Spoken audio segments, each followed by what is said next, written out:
I want to connect this button to another slide within my slideshow. To do that, the shortcut on your keyboard is Command K, then navigate to the slide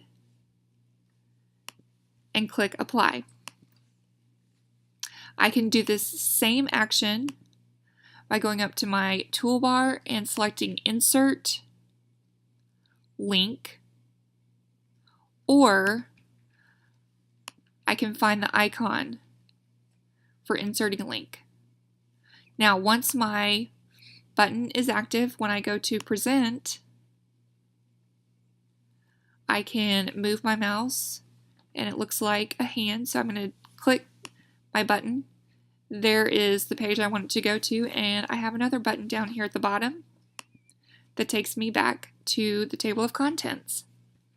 So that is how you can make buttons to go to internal links on your slideshows.